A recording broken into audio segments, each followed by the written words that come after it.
bonjour ou bonsoir. Je suis heureux de vous accueillir au sein de ce webinaire consacré à la dimension éthique à la fois pour le coach et le coaching, présenté par trois oratrices. Jacqueline Coetzee, à droite donc, coach PCC et présidente du comité de déontologie d'ICF Québec. Marie-Paul Dumas, au milieu, donc coach ACC et membre du comité de déontologie. Et Hélène Le Gallet, coach et également membre du comité de déontologie.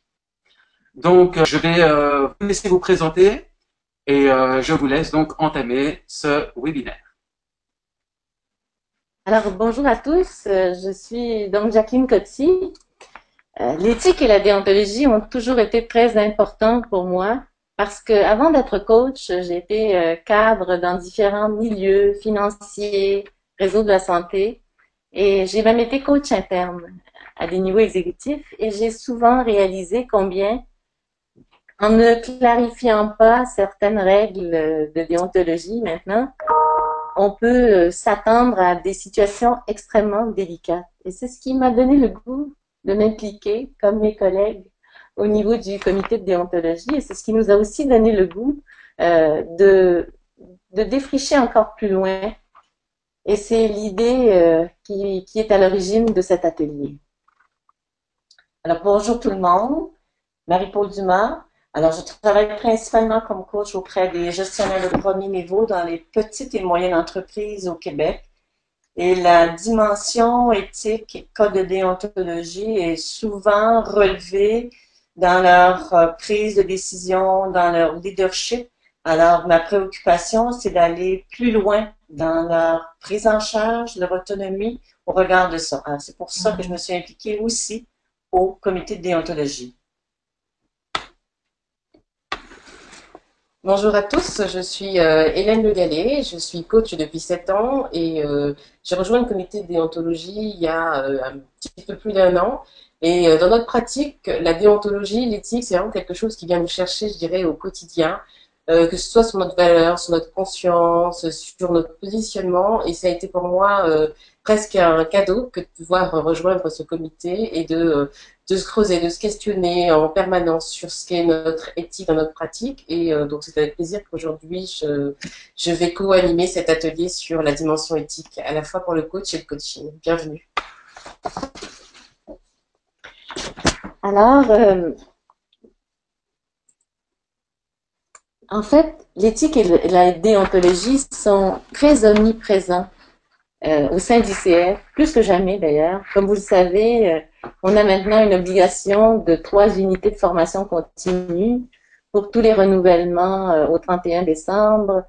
Le code de déontologie a été révisé. On a même un processus de gestion des plaintes qui a été révisé et qui est très rigoureux. Plusieurs ateliers existent donc, mais on semble regarder un peu les articles du code de déontologie et nous, on a cherché à aller plus loin. Je vais vous faire un parallèle. Plusieurs d'entre vous ont certainement des enfants. Quand on apprend la grammaire, souvent, ce qui arrive, c'est que on peut connaître toutes les règles de grammaire, mais ne pas savoir les appliquer dans un texte. Ne pas même reconnaître qu'il faut une conjugaison à un certain moment. Et pour nous, c'est un peu la même réflexion avec l'éthique et la déontologie, dans le sens que notre défi, c'est de l'intégrer, de vous aider, de nous aider à, par le biais de situations concrètes, à l'intégrer dans l'action pour que ça ne devienne plus des articles théoriques, mais que ça devienne réellement des sources de réflexion. Donc, l'objectif est le suivant: amorcer une réflexion éthique ensemble dans le quotidien de notre pratique de coaching, en essayant de passer de la théorie à la pratique, parce qu'on va vous présenter 2 cas concrets et on va vous questionner malgré les limites d'un webinaire. On aurait souhaité plus d'interactions, plus de questions. On va faire de notre mieux pour malgré tout vous consulter un peu et pour qu'on réussisse à identifier ensemble divers points de vue, tirés d'expériences vécues et qu'on sache un peu mieux comment appliquer dans le concret des choses, dans le quotidien de nos pratiques de coaching, l'éthique, la déontologie. Donc, si je comprends bien, vous allez poser quelques questions et les gens vont devoir donc y répondre dans la petite fenêtre qu'ils ont à leur droite. Exactement. On va vous proposer tout au long de l'atelier 2 cas de coaching. Et comme nous sommes de bons coachs, on va vous laisser aussi un 3e cas de coaching que vous pourrez travailler et échanger avec nous, possiblement par courriel, avec vos pistes de réflexion et vos questions. Est-ce que ça convient à tout le monde? J'imagine que oui. Alors, on va comme... Je peux dire oui, mais voilà, il y a Claude Deslandes qui dit parfait, Frédéric Bernardo qui dit oui, Johan Valdeput également. Donc, tout le monde donne un grand oui à la réponse. Excellent. Très bien. Alors, écoutez, on va commencer avec une portion de vie immédiatement, un cas de coaching, mais qui va vous être présenté d'une manière vivante. Alors, Jacqueline, j'ai un réel besoin de te faire part de ce qui m'est arrivé dernièrement à mon bureau. Ah oui? Alors, comme tu sais, j'ai décidé de changer de bureau. Et étant donné que j'étais dans un bureau depuis plusieurs années, j'ai décidé d'archiver tous les dossiers de mes clients. Alors, j'ai préparé presque une dizaine de boîtes avec tous les dossiers correctement prévus, bon, tout ça. Je te reconnais bien là. J'ai fait de mon mieux, je te le jure. Et comme je veux j'ai une préoccupation au niveau dans le fond, des entrepreneurs de mon quartier, j'ai fait appel à un déménageur avec lequel j'ai pris un temps pour faire le déménagement dans mon nouveau bureau. Alors, il y avait les boîtes, les meubles, tout ça, tout s'est bien déroulé. Bon, le déménagement s'est bien déroulé effectivement, tout a été installé. Ça s'est fait vendredi dernier, j'ai pris le week-end pour me reposer.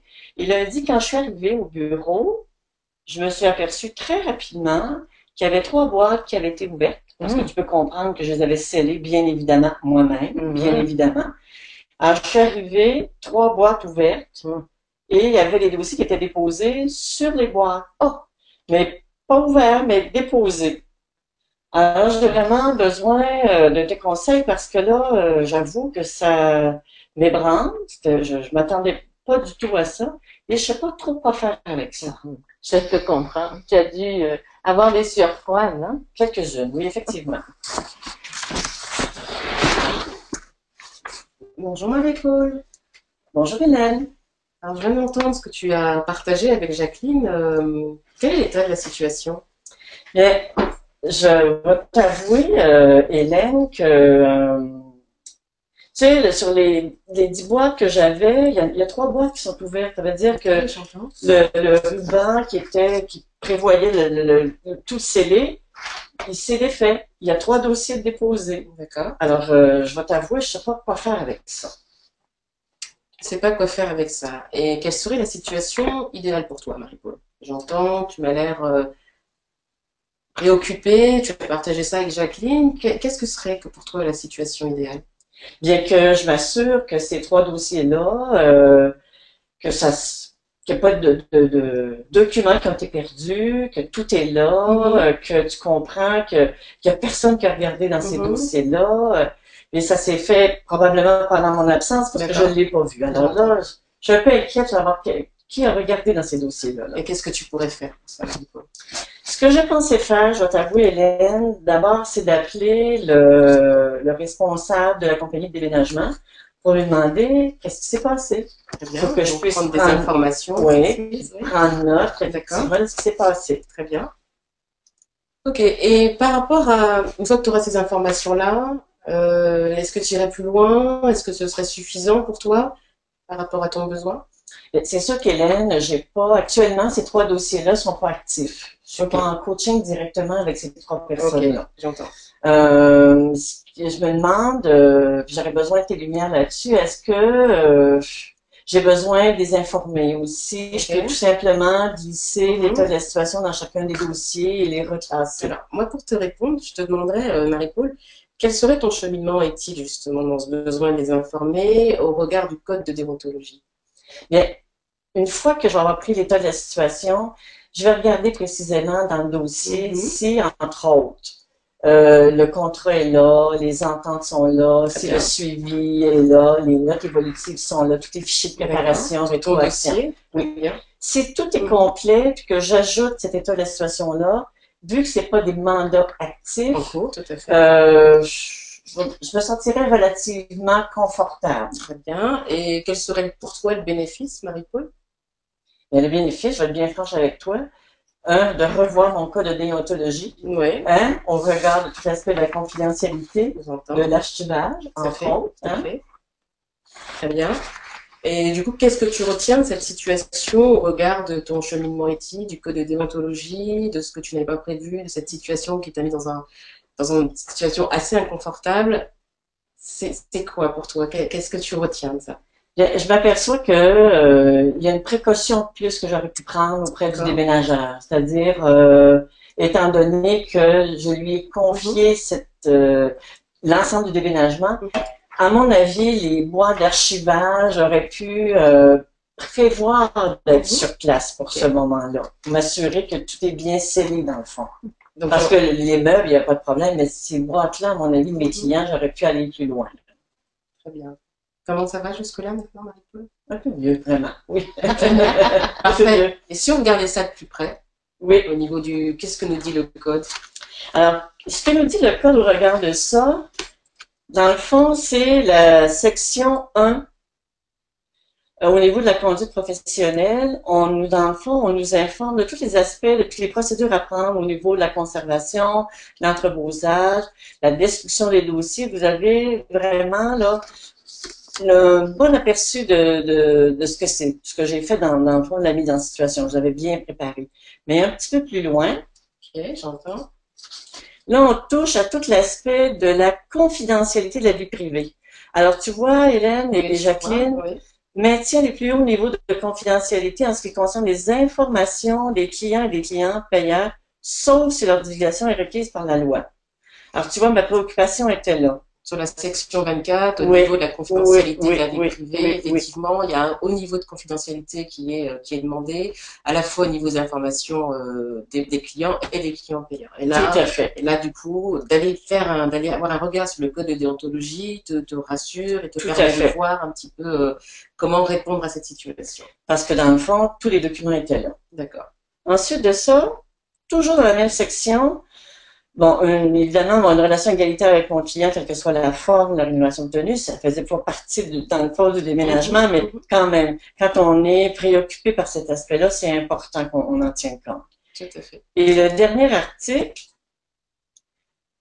et là, ça me touche. Parce que, dans le fond, parce que, regarde, tu vois, exige de tous les collaborateurs qui travaillent avec moi au service de mes clients qu'ils adhèrent aux dispositions de l'article 26. D'accord. Bon. Le déménageur n'est pas dans mon quotidien. Très bien. Mais, comme je te le disais tantôt à la fin de nos échanges, j'aurais pu prendre une précaution de plus avec le déménageur. Supplémentaire. Pour cette section-là. Il aurait pu déménager tous les meubles, mais rendu aux boîtes de mes archives, à mon avis, j'aurais pu lui demander de me téléphoner, j'aurais pu me déplacer ou convenir d'une heure avec lui. Mais à mon avis, là, ce bout-là, là, j'aurais pu aller plus loin. Et pour finir, Marie-Paul, quel conseil tu donnerais à un ami coach qui se retrouverait presque dans la même situation? De vérifier ses bois. Vérifier ses bois, s'assurer de l'entente avec évidemment son déménageur et de prendre une entente avec lui, surtout pour des aspects plus particuliers pour les dossiers des clients. Très intéressant, Marie-Paul. Pas juste pour les meubles. J'entends. Merci. Merci Hélène, merci Jacqueline. C'est rien. Et on a quand même des pistes. Oui. Alors, si on regarde ça ensemble, que pourriez-vous faire? Vérifier les boîtes ouvertes. Vous communiquez avec le responsable de la compagnie de déménagement afin de connaître exactement les faits et clarifier la situation. Prendre note de la déclaration du responsable de la compagnie de déménagement. Vous incluez cette note dans les boîtes des dossiers qui ont été ouverts. avant de les sceller à nouveau, vous demandez conseil auprès d'un collègue coach, vous informez les clients dans le dossier a été ouvert de la situation. Il y a 3 petits points de suspension en disant, bon, là, est-ce qu'on est en mandat, est-ce qu'on n'est pas en mandat? Donc, je pense que ça, faut y réfléchir. Puis vous essayez d'apprendre de la situation afin d'éviter d'une telle situation à l'avenir. Et la dernière, selon votre expérience, voyez-vous d'autres actions? Évidemment, si certaines personnes ont un commentaire ou une question, ils sont les bienvenus. Justement, il y a déjà 3 commentaires questions. Et donc la première, donc c'est Clio Frank Yanakis qui demande: bonjour, j'ai interrogé en début d'année plusieurs coachs PCC ou MCC qui m'ont fait comprendre qu'il est essentiel de garantir la confidentialité des dossiers clients. À cet effet, ils ont tous pris la précaution de détruire les notes prises durant les séances au broyeur à papier, et ce peu de temps après la fin d'accompagnement, ne conservant que les informations administratives, le bilan, le témoignage client, et c'est ce que je fais désormais en prenant soin d'informer mes clients. Donc ça, c'est pendant que vous faisiez la présentation. Et il y a une question de Marcel Gem. Quel est l'intérêt de garder un dossier quand une prestation est terminée?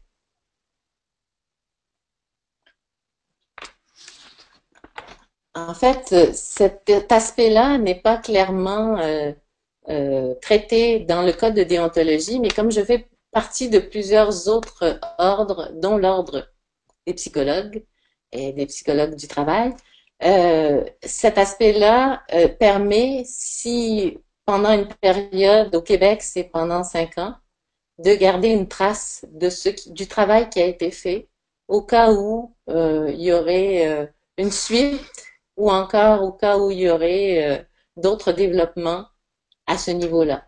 Alors, dans plusieurs ordres, l'idée est de ne pas garder de choses trop personnelles dans le dossier, mais en même temps, de garder l'essentiel de ce qui a été fait, des thèmes traités, pour que si jamais ces dossiers se retrouvent dans d'autres mains, de limiter un peu les dégâts et de ne traiter que des éléments globaux. Le thème qui a été traité, les séances qui ont été faites, les devoirs qui ont été donnés, mais à un haut niveau, pas de choses trop personnelles concernant le coaching. Mais il n'y a rien spécifiquement dans le code de déontologie de ICF, de ICF en général. Alors, il y a une autre question de Christelle Vandril. Je souhaiterais savoir sous combien de temps nous pouvions détruire les dossiers, car je les détruis à la fin de chaque contrat. Merci pour votre avis. Selon nous, ça dépend aussi des règles de confidentialité des lois de chaque pays. Je ne peux pas dire exactement d'où ça vient, mais dans l'environnement où nous naviguons, un 5 ans est quelque chose d'acceptable. Je pense aussi que ça peut être plus tôt que ça, mais je pense qu'il faudrait que chacun, en fonction des règles de son propre pays, parce que ça touche aussi aux règles de confidentialité générales en vigueur dans chaque pays. Mais moi, personnellement, si je peux partager ma propre expérience, 5 ans, c'est quelque chose que je vise. Une autre question. Vous employez indifféremment, apparemment, les termes éthique et déontologique. Pouvez-vous, s'il vous plaît, spécifier quelle est pour vous la différence entre éthique et déontologie? Excellent. Yotis, on prendra cette dernière question si on veut respecter l'ensemble de l'atelier. C'est une excellente question. Je laisse Marie-Paul y répondre. Dans cette dimension du code de déontologie, on dit toujours que le code de déontologie, ce sont dans le fond les règles, dans le fond le cadre dans lequel nos interventions se font. L'éthique, c'est tout l'aspect du cheminement, de la réflexion, ou du questionnement que vous avez au regard d'une situation. Alors, on entend souvent les deux dimensions ensemble parce qu'il ne s'agit pas juste d'avoir un code de déontologie, mais aussi d'avoir une dimension éthique. Et si on regarde dans le code de déontologie d'ICF, au début, il en donne une définition de l'éthique, parce que dans le fond, on peut retrouver plusieurs définitions dépendamment des dimensions.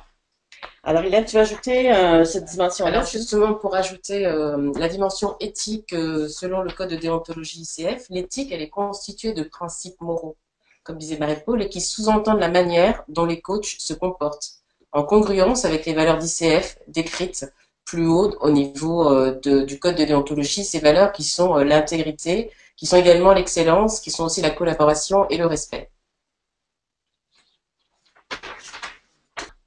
Alors écoutez, on vous soumet un second cas bien vécu, que j'ai moi-même vécu et que j'en suis sûre vous avez aussi vécu. Alors, vous faites partie d'une banque de coachs au sein d'une grande organisation et les gestionnaires ont l'opportunité de choisir le coach qui leur semble le plus compatible avec leurs besoins. Comme des gestionnaires de divers niveaux sont entremêlés et ont des besoins de coaching, vous apprenez parfois, après avoir été sélectionné comme coach, que vous coachez un cadre supérieur et son ou ses cadres intermédiaires. Alors, je vous pose la question, selon vous, un coach, est-ce qu'il est en conflit d'intérêts lorsqu'il coach plusieurs gestionnaires de la même ligne hiérarchique? Alors, oui, non, parfois, qu'en pensez-vous? Alors, oui. Zakia Makra dit ça dépend. Philippe, j'aurais parfois, mais de manière générale, le oui l'emporte, on va dire, à plus de 90%. Très bien. C'est très bien, mais on voit que la réflexion éthique est importante parce que on n'en est pas venu spontanément à la même conclusion. Je vous rappelle un peu, je vais faire le lien avec le code de déontologie. Qu'est-ce que le conflit d'intérêts? Donc, le code de déontologie nous dit, c'est une situation dans laquelle un coach a un intérêt privé ou personnel suffisant pour donner l'apparence qu'il peut influencer l'objectif inhérent à ses obligations officielles en tant que coach professionnel. Et si on regarde les articles dont il est question, il y en a 4.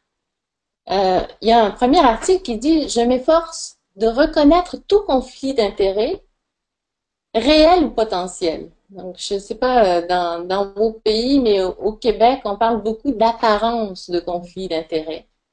Donc, et à divulguer tout conflit existant et à proposer de me retirer si un conflit se présente. Mais notre question ici, c'est aussi, y a-t-il apparence et y a-t-il conflit? Il y a un autre article, c'est « Je clarifie les rôles du coach interne, en fixe les limites et examine avec les parties prenantes les conflits d'intérêts qui pourraient émerger entre le coaching et mes autres rôles. » Je ne sais pas si vous réalisez, mais moi, à titre de coach interne, quand on a une équipe de coachs externes qui coachent régulièrement, ils font presque partie de l'interne. Et ils font partie un peu, ils sont beaucoup moins que dans d'autres relations de coaching, des coachs externes. Il y a aussi l'article numéro 15, c'est-à-dire que je dévoile à mon client et au client payeur toute rémunération escomptée de tiers que je pourrais obtenir pour référer des clients ou toute rémunération que je verserai à un tiers pour obtenir des clients. Donc, en d'autres termes, des commissions que je pourrais donner. Alors ici, il n'y a pas de versement quelconque, mais il y a il y a certains coachés qui vont avoir une relation un peu plus importante dans la hiérarchie que d'autres et qui sont que je coach tous. Et la 16 est importante. J'entretiens une relation égalitaire avec mon client, quelle que soit la forme de rémunération obtenue. Alors, je vais plus loin avec vous. Oui. Alors, si ça vous arrivait, avec cet éclairage du code de déontologie et qu'on vous proposait un mandat de plus, un mandat lucratif, est-ce que vous l'acceptez? Est-ce que vous le refusez? Est-ce que vous le refusez en le déléguant à un collègue? Est-ce que vous demandez au client mandataire de décider ou toute autre possibilité que vous pourriez avoir? Donc, ABCD, et si vous voulez proposer autre chose, allez-y gaiement.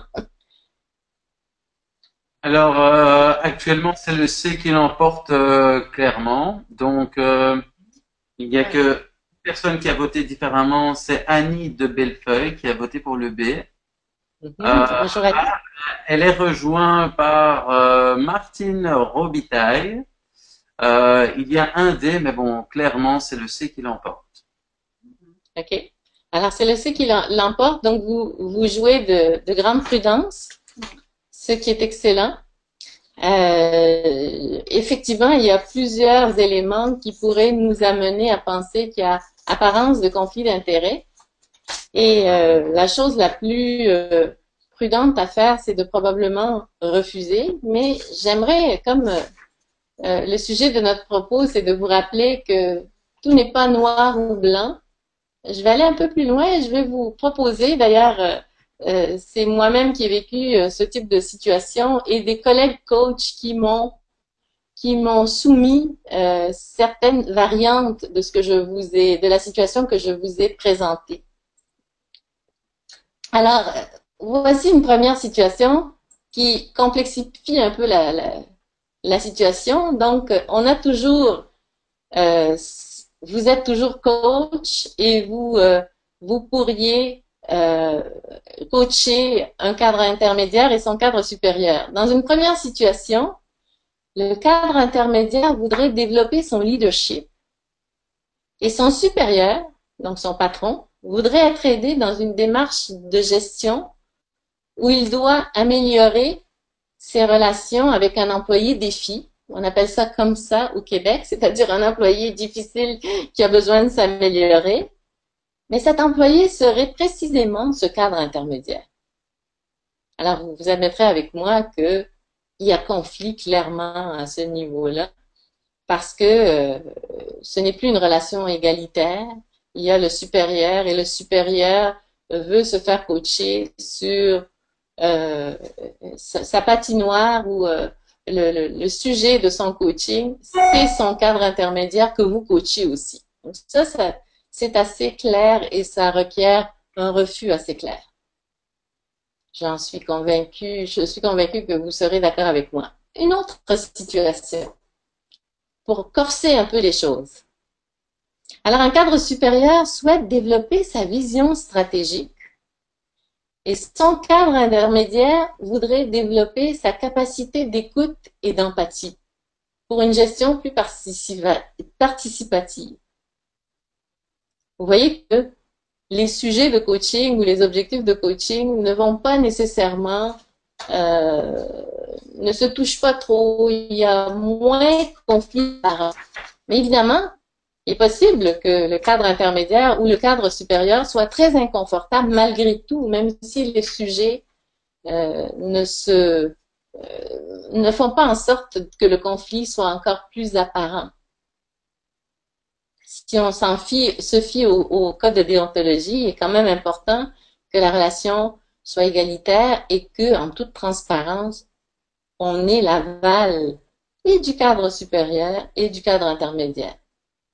Si j'ai à partager ma propre expérience, il m'est arrivé qu'un cadre intermédiaire se sente mal à l'aise avec une telle situation, mais il m'est aussi arrivé qu'un cadre supérieur se sente mal à l'aise avec une telle situation parce qu'il n'aurait pas réellement toute la latitude et toute l'aisance à se confier correctement à son coach. Et une dernière situation où la situation est un peu différente. Vous accompagnez un cadre intermédiaire dans cette même banque de coachs et de coachés pour le soutenir dans la gestion d'un conflit. Ça m'est arrivé personnellement récemment et tout à coup, vous vous rendez compte que vous coachez aussi l'autre partie qui fait pourtant partie d'une autre ligne hiérarchique. Et le sujet de votre coaching, c'est de apprendre à mieux gérer un conflit. Donc, vous réalisez, même s'il ne s'agit absolument pas de la même ligne hiérarchique, qu'il n'y a pas de relation de supervision, qu'il y a conflit d'intérêts. Alors, tout ça pour vous dire que il y a une interprétation de la situation à faire. Ce n'est pas noir ou blanc. La réponse n'apparaît pas nécessairement de soi.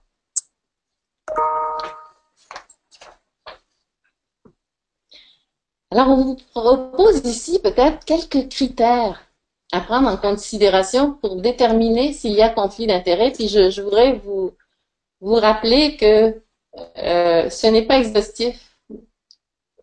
À mesure qu'on va analyser des situations, il est possible qu'il y ait d'autres critères que vous allez ajouter, que nous allons ajouter. Donc, dans les situations qu'on a décrites, c'est important de regarder la nature des objectifs du coaching de chacune des parties. C'était important de regarder le contexte de la demande. La même situation que je vous ai exposée serait peut-être différente dans un milieu où il y a un climat de travail exécrable, alors qu'elle serait peut-être très différente dans un milieu où le climat est très sain, il y a de la convivialité et il n'y a vraiment pas de compétition. Peut-être que ça change un peu la situation. Ça dépend aussi de votre capacité à aborder le sujet en toute transparence auprès des participants et de l'ouverture réelle des parties à accepter la situation. Je vous explique ce que nous voulons dire par là, dans le sens que des fois, on peut demander, est-ce que ça te dérange que je coach aussi ton patron? Et que la personne se sente obligée de dire oui. C'est à nous d'interpréter dans quelle mesure c'est vraiment profondément la situation.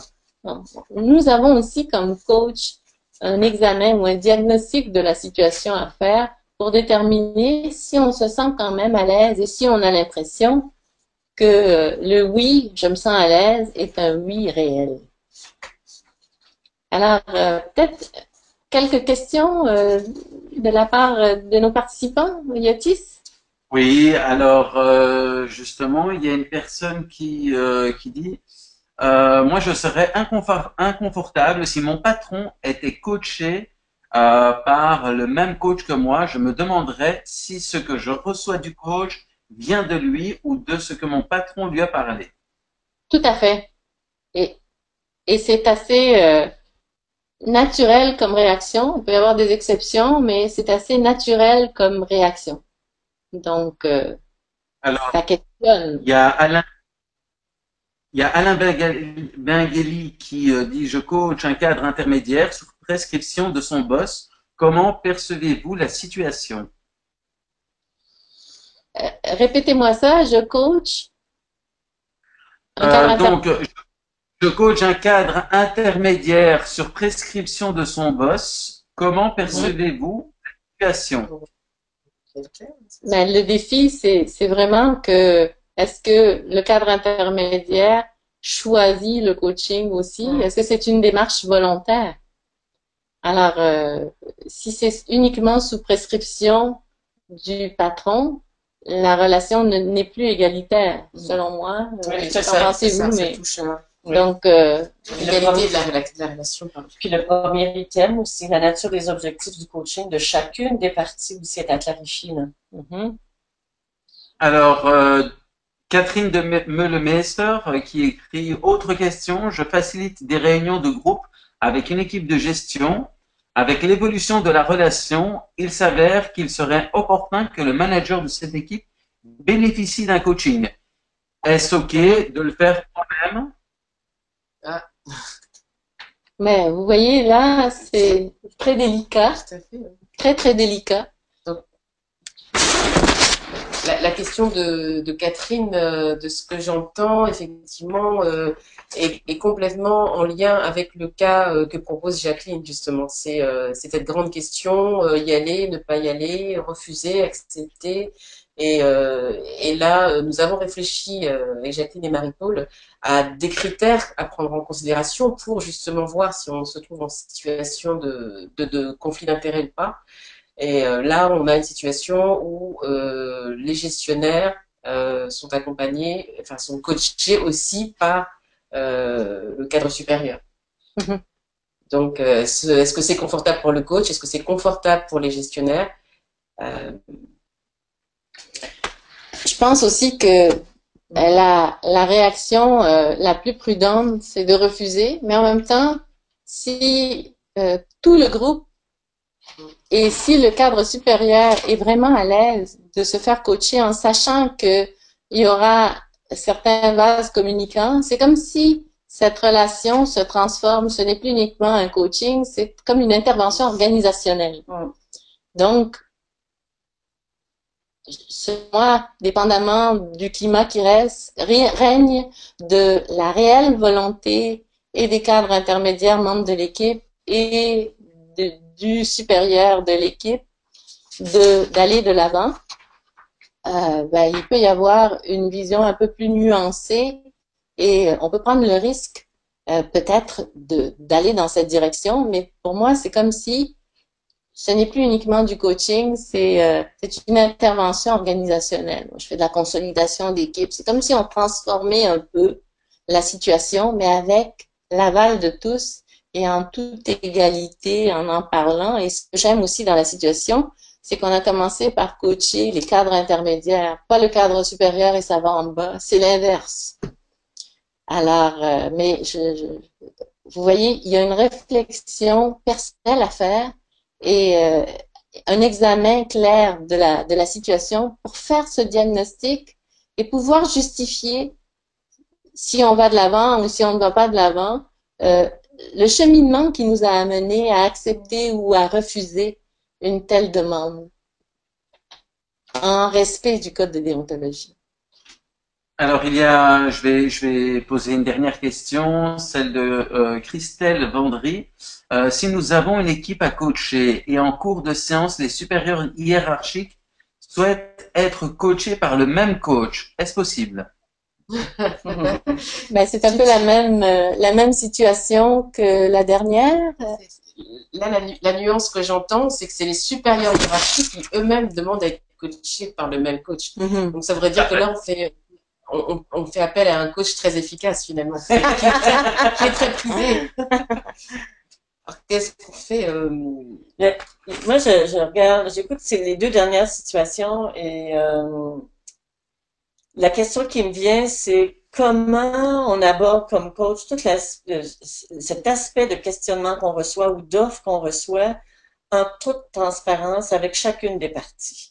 Il faut d'abord soi-même se poser la question, est-ce qu'on se place en conflit d'intérêts? Et en même temps en disant, ce que je suis en train de faire, l'offre de coaching que je suis en train de faire ou l'intervention que je fais en développement organisationnel, si j'ajoute un mandat de plus, est-ce que je me place moi-même en situation de conflit d'intérêts? Est-ce que je risque de placer, dans le fond, le gestionnaire supérieur ou intermédiaire en conflit d'intérêts? La réponse n'est pas toujours facile, mais je trouve que l'idée d'aborder le sujet en toute transparence, d'abord après sa première réflexion pour soi-même et de l'aborder, et souvent aussi les objectifs. Dans toute son efficacité, quel est le mandat qui lui est confié? Est-ce que c'est quelques rencontres? Est-ce que c'est un coaching sur un long développement, plus à long terme? Bon, alors c'est sûr que ça soulève énormément de questions. C'est très, très intéressant. Mais la réponse n'est pas toujours évidente parfois. C'est bon? Alors, notre démonstration visait à nous questionner et à démontrer un peu que il n'y a pas de noir ou de blanc, qu'il y a des nuances, qu'il y a un examen de la situation à faire. Mais on ne veut pas dire par là que tout est possible et toutes les réponses sont acceptables. Alors, on vous propose quelques conseils, des éléments à éviter à tout prix en regard de cette situation. Et par la suite, peut-être quelques pistes qui pourraient être acceptables selon la situation. Donc, premier élément à vraiment bannir, prendre le mandat sans se poser de questions, évidemment. Deuxième chose à ne pas faire, au fond, c'est refuser le mandat sans se poser de questions. Parce que en voulant montrer qu'on est extrêmement prudent, aligné, intègre, à la limite, parfois, on peut prendre une mauvaise décision et nuire à certains clients. Troisième élément, culpabiliser des collègues coachs en affirmant que c'est blanc ou noir. Je ne sais pas si vous l'avez déjà vu, mais je l'ai déjà vu parce que rappelons-nous qu'il y a des collègues qui vont peut-être refuser un mandat de coaching dans une telle situation, donc refuser un mandat lucratif, et que d'autres collègues coachs pourraient prendre ce mandat lucratif en n'ayant pas de malaise face au code de déontologie. Donc, y aller par le dialogue, y aller aussi en influençant les décideurs. Dans l'exemple que je vous ai donné, c'est ce qui a été fait. En questionnant les décideurs, en demandant de clarifier aussi certaines règles. Est-ce qu'on peut, dans cette organisation-là, se sentir à l'aise de faire ça? Et c'est pas parce qu'on le peut, selon leurs règles, que c'est correct, mais de discuter pour les sensibiliser à eux aussi à l'importance de ce code de déontologie et de l'indépendance, d'éviter le conflit d'intérêts. Quatrième élément à vraiment éviter complètement, c'est ne pas informer les parties prenantes. Donc, prendre la bonne décision, mais sans consulter, sans informer. Donc, au fond, décider seul en toute bonne foi. Alors que on a aussi un rôle de sensibilisation et d'explication du pourquoi on se retire ou on continue et on accepte éventuellement le mandat. Il faut que ce soit expliqué, mais en toute transparence. Le mot transparence est important.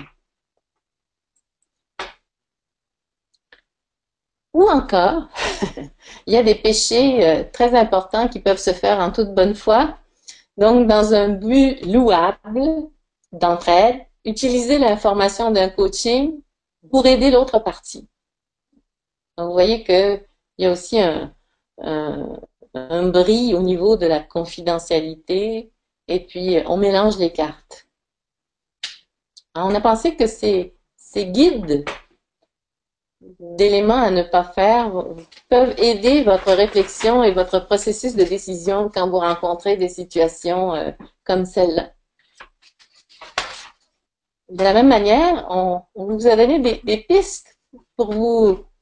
En fait, ça a été généré par cette situation bien concrète où ce sont des pistes qui seraient tout à fait conformes au code de déontologie si elles sont bien expliquées. Donc, refuser d'emblée de prendre le mandat. Plusieurs d'entre vous ont dit que c'est ce qu'ils feraient.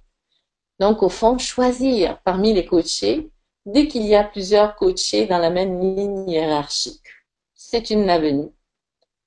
Ou encore, comme le contrat avec le client payeur est ainsi conçu, accepter le mandat de coaching en s'assurant de conserver une stricte confidentialité. Moi, personnellement, je me sentirais pas à l'aise de faire ça, mais ça peut se défendre si ça a été discuté et qu'au fond, on a une certaine masse critique qui l'a accepté, puisque beaucoup d'autres coachs vont suivre cette règle-là. Moi, je me sentirais pas à l'aise, mais si ça fait partie du cadre, ça peut être envisagé. 3, ou C, l'accepter à condition d'en avoir parlé à toutes les parties et d'avoir leur aval. Les coachés, les clients payeurs. Mais comme je vous dis, il faut avoir beaucoup de doigté pour faire ça parce que pour aller, vous connaissez la chanson, il a dit oui avec la tête, il a dit non avec le cœur, pour être capable de décoder ça. Une autre piste qui a été aussi abordée, c'est proposer un autre coach d'expérience au gestionnaire qu'on a décidé de ne pas coacher. Donc, partager avec d'autres coachs et s'assurer que les autres coachs vont nous rendre possiblement l'appareil éventuellement. Alors peut-être des commentaires ou des questions? Alors, oui, il y a Muriel Duquenois proposer à toutes les parties la solution C en leur disant qu'il existe aussi la possibilité D. Ah, Oui. Donc, j'ai oui, c'est aussi, intéressant. voilà, donc j'ai également, donc une autre personne, Marlène Van Verschelde, qui propose le D. Il y a Mireille Bouffard qui a écrit pas mal de choses. Alors, que suggérez-vous? Donc, c'est une question. Que suggérez-vous dans une situation semblable? Un coach apprend qu'il est atteint d'une maladie grave qui réduira du tiers ses dispos pour ses mandats dans la prochaine année. Quelles sont ses obligations face à ses coachs? Alors, elle a déjà proposé des réponses. Donc, ma réponse, informer ses coachés de la réduction de la dispo, leur offrir référer à un collègue, rassurer les coachés pour éviter d'inverser la relation d'aide, accepter de poursuivre le coaching si les coachés demandent de poursuivre en s'ajustant à la dispo du coach, et donner l'ouverture de part et d'autre pour réviser la situation en cours d'année. Mais je trouve ça excellent. C'est une question avec la réponse. C'est très, très intéressant, très pertinent.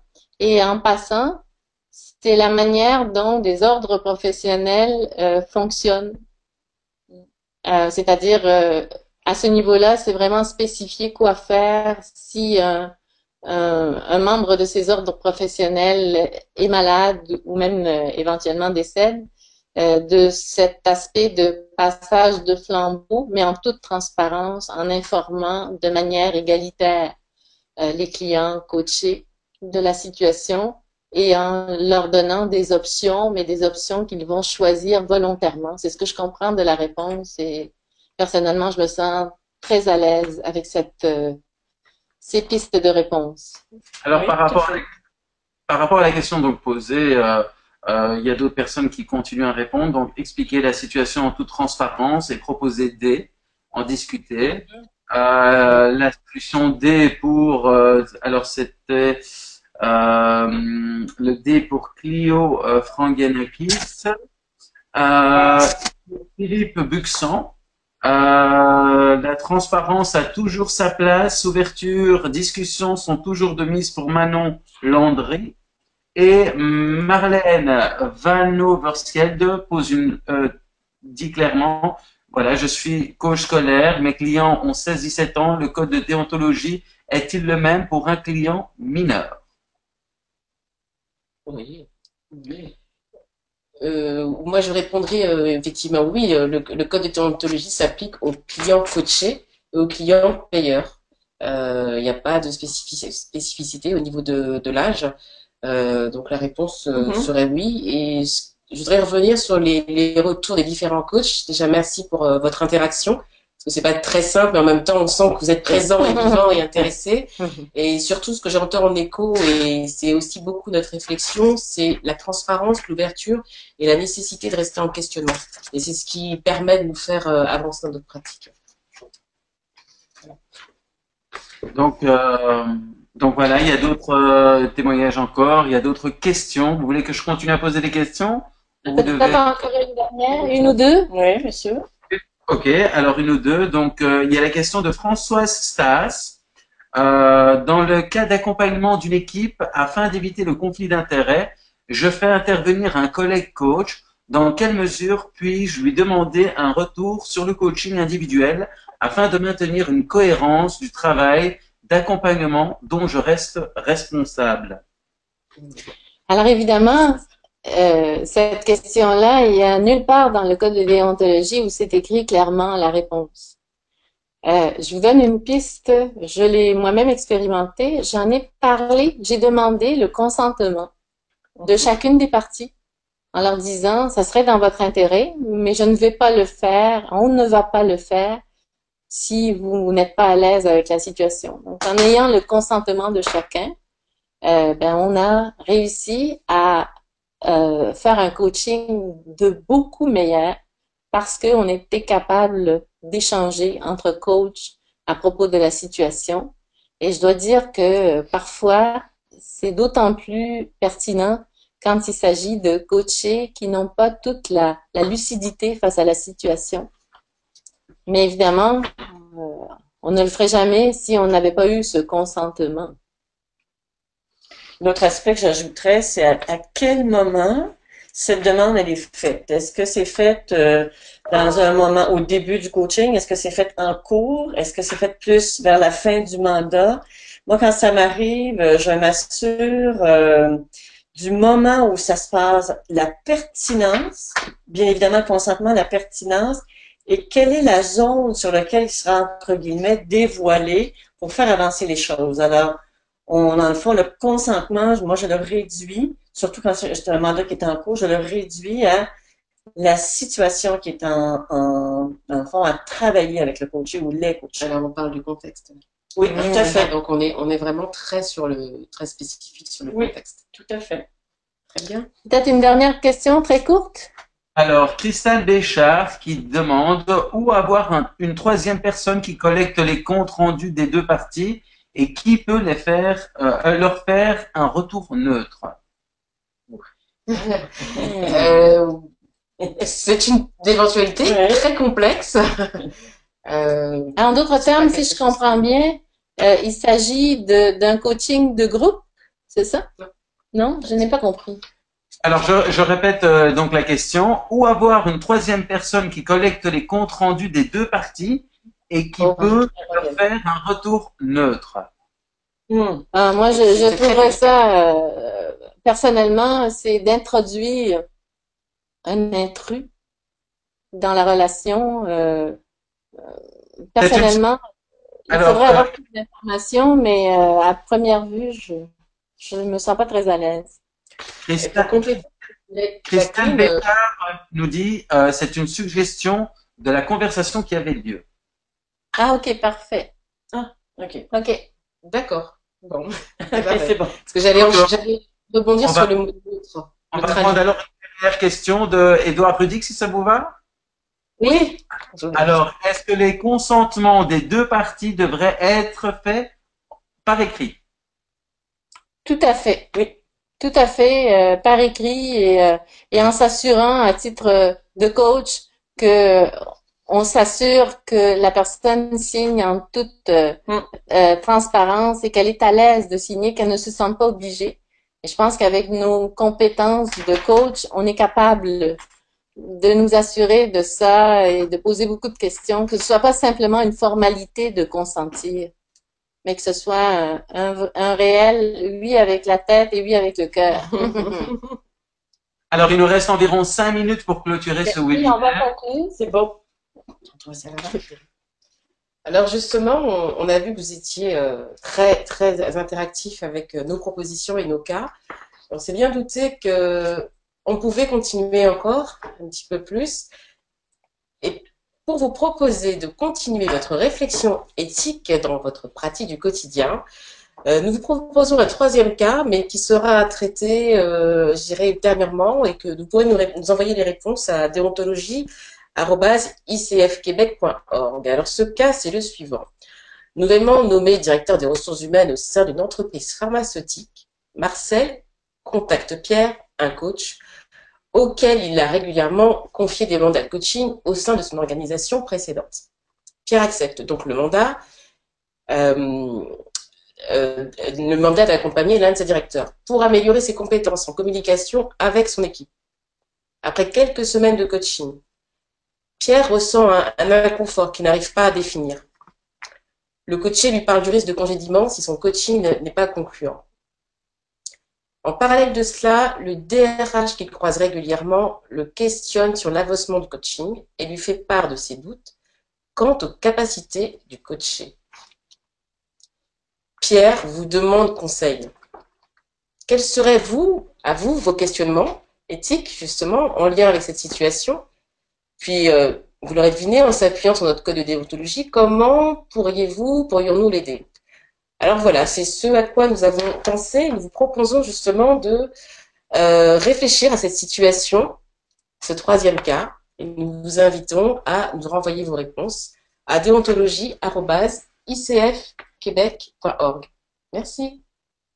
Et on vous demande d'être de bons coachés, hein, Et de bons coachs. qui font leur devoir, leur requête. Voilà, vous avez d'autres choses à dire pour clôturer ce webinaire?